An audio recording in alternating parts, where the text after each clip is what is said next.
So you've got this overlap in lives that you both kind of came through some fortuitous. You met saw a band and said, "Do you want a manager?" And they said yes. And you end up going because of your fashion back. You end up in a party with a guy called Ronnie Wood who happens to take a fancy to you, and then your lives begin in I met music. Alvin at a party as well. Well, Oh, did you? We need to know how you met Alvin. It was all going on back then, wasn't it? What happened from then onwards? Yeah. Well, I was in the music business, as we say, and my best friend at the time was Eleanor Emerson, who was married to Keith Emerson from Emerson, Lake and Palmer. Okay. And she threw a surprise birthday party for Keith at their studios, which were then called Manticore.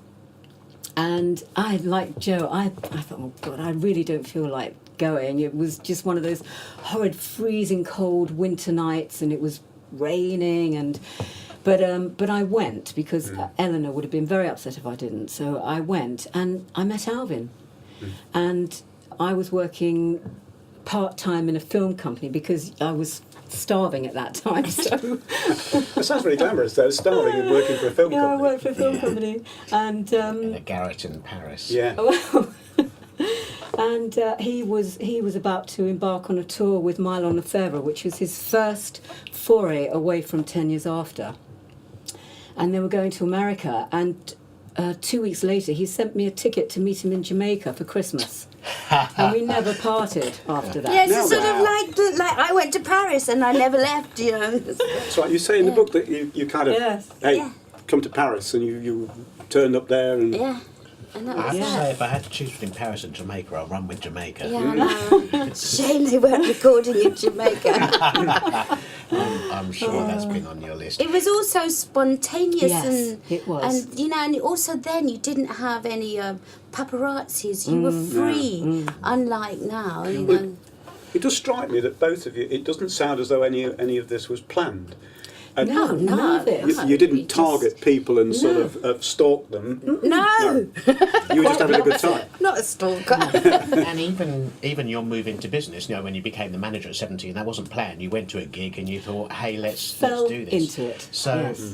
how did you develop from there? How did your business career develop Well, from that it- management role? It was very up and down, I have to say. And my parents helped me a lot financially because I went off to America to try to break into the music business there, being completely green and naive, and thought, oh, well, I know a lot of people in the music business, and it was very, very difficult. Yeah. America, Although I knew a lot of bands, it was led by certain groups of people that were influenced by Italians and that sort of thing going on, and it was very unstructured in comparison to what it became. When Then you say in the music business, what were you trying to be in the States? Were you trying to be a manager or trying to promote your band or bands? I suppose I wanted to continue in the music business. I actually went to see some and work with some lawyer friends of mine to try to learn more about the business. And I wasn't sure whether I wanted to stay in management or whether I wanted to, I suppose management was the thing because you'd organise the gigs, and that has always been a great interest to me, and that's what I do mainly now. I say that's because Jazz, as you said, runs the studio on a day-to-day basis, but yours is the live entertainment business. Yes. So the question I have, and beware, Joe, because the same question is coming for you in a minute, is at what point did you think to yourself, actually, this is a business, I'm making money, I'm doing good work, I'm enjoying it, and I am a businesswoman? I think when I had a structure to my business and started earning money, and actually the business made some money, was when I would call myself a businesswoman. But you learn as you go, and I think it's confidence as well. You can structure a company, and then I made myself a limited company. Okay. And started taking it really seriously. Yeah. Because the thing about both of you is that you could have just lived in the shadows as Alvin I've leaves? always wanted to be in the background. I've never ever wanted to be in the front. I wouldn't put myself on stage. I can't. See, I'm opposite. Yes. I always want to be but up you're there. You're Yeah. a model. You're Yeah. a very successful model and very stunningly beautiful as well, Thank and you. still are, of Oh, course. thank I was going to say, let's add the Yes, still are. yes, and it's absolutely what we all Thank know. But you could have just been the wife of a famous rock star, just as Joe could have been, Yes. just the wife of a famous rock star. But neither of you decided that was good enough for you. You were in business, and you were going to make a success of it. Yes. Yeah, well, you see, I started my business in 2003. It sort of came from being ill in the early 90s and discovering all things organic, and which actually helped me get better again. So all I had on my mind was I still want to change the world and make everybody eat better. So I was still married to Ronnie, and I thought I need to do this. And a friend said, you need to make those products that you want to do so desperately. So I went to see my friend Josephine Farley, who started Green and Blacks, and she The chocolate. and she said you must go and meet this cosmetologist called Colette, and I went to see her, and it all began like that. I thought I was going to have these products made and in the shops in 6 months. A year and a half later, they were ready, and it wasn't until I went to Harvey Nicks and had a meeting with the chief buyer with my basic products, not even in their bottles yet, and pictures of the drawings of what they're going to be like, and I actually sold it to this woman. Brilliant. And she, at the end of the meeting, she turned around and said, yeah, we'll take your products. So you're in the sales business as well I as the thought, organic. oh my God, Harvey Nicks are going to take... And I went outside and stood on the street with my friend Donna and screamed, oh my God, I'm going into Harvey Nicks. And that's when I realised I was a businesswoman. All right. Yeah. A For flash. me, it was like a...